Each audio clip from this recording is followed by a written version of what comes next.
उद्या हिंद केसरीचं मैदान होतंय आणि त्या मैदानात सगळ्यांचा लाडका बैल बक्कासूर हा 12 वेळा हिंद केसरीच्या दिशेने वाटचाल करत आहे आणि तो निघालेला आहे त्या दिशेने.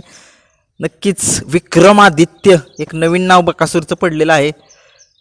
या बैलगाडा क्षेत्रात असा कोणच त्या विक्रमापर्यंत पोहोचू शकत नाही, असा एवढा मोठा विक्रम तिथं रचून ठेवला आहे त्या बक्कासूरनं.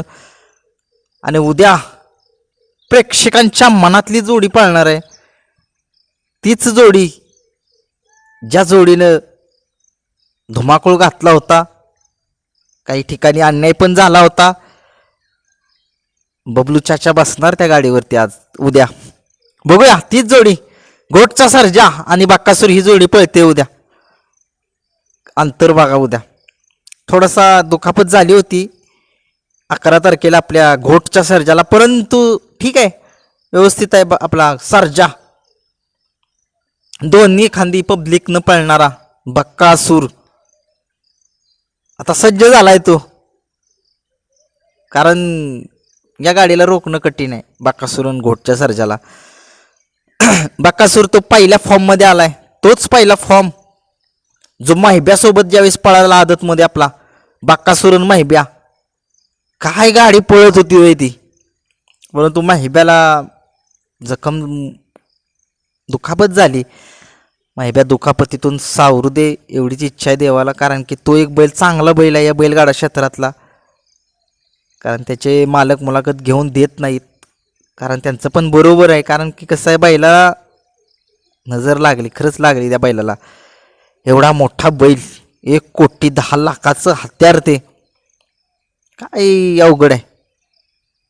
चालू द्या लवकरच माहिब्या पण 12 होऊ द्या, भले तो नाही पळू द्या, परंतु नजरेसमोर राहू द्या. कारण की पायाला लागलेलं, त्याच्या पायाला प्लास्टर केलेलं, आता तो व्यवस्थित आहे, चालतोय. तेवढीच इच्छा आहे फक्त की तो ठीक व्हावा. कमसे कम तो नाही पळला तरी चालेल, पण तो प्रेक्षकांसाठी मैदानात जरी उपस्थित राहिला तरी बास. बक्कासूरचा आशीर्वाद त्याच्यावरती कायम असेल. नक्कीच वळूया 61 फटाच्या माळशिरसच्या हिंद केसरीच्या मैदानात.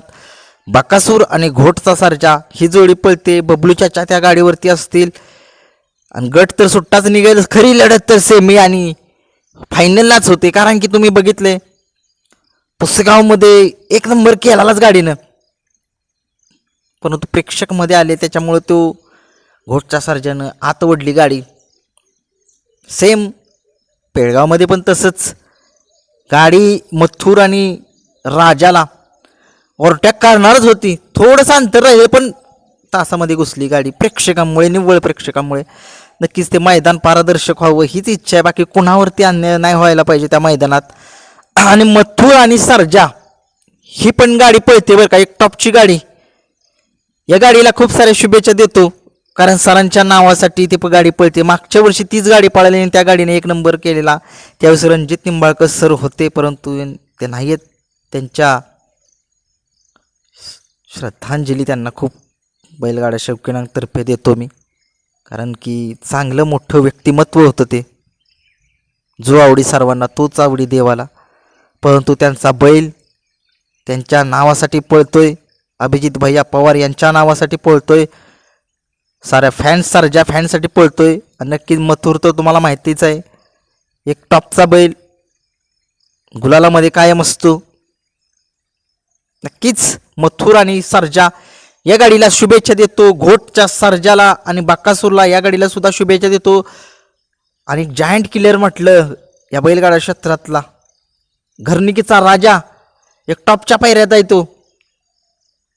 त्याचा पायरा कन्फर्म नाहीये, परंतु तो टॉपच्या पायऱ्यात असणार. कुणाची ही गाडी असू द्या टॉपची, ती गाडी हरवायची ताकद त्या बैलाकडे आहे. कधीच कुणाला समजायचं नसतं कमी, असं घरनिकीच्या राजाचं वाक्य आहे. कारण कमी समजला तर तो ती गाडी मारणार घरनिकीचा राजा. थोडासा कंदूरचा राजा थोडासा कमी पडला बरं का माळशिरसच्या मैदानात, नंतर थोडासा वाज पळाय पाहिजे होता, कारण ते आदत वासुर आहे बरं का. एवढं पळते कायम गुलालामध्ये आहे, एवढी चेष्टा नाही, ते गुलालामध्ये राहते कायम वासरू. कंदूरचा राजा, नक्कीच कंदूरचा राजा आणि अर्जुन ही घरचा साज पाळणार आहे. आता घरणिकीचा राजासोबत हरण्या पळतोय का दुसराच कोणती पायऱ्या आहे बघूया. परंतु सगळ्या बाईंना खूप साऱ्या शुभेच्छा देतो की त्यांनी या मैदानात आपल्या मालकाचं नाव संबंध महाराष्ट्रात करावं एवढीच इच्छा आहे. खूप साऱ्या शुभेच्छा. पुन्हा एकदा बक्कासूर आणि घोटच्या सर्जाला बक्कासूरनं 12 वेळा हिंद केसरीचा मान मिळवावा आणि हॅट्रिक करावी. धन्यवाद.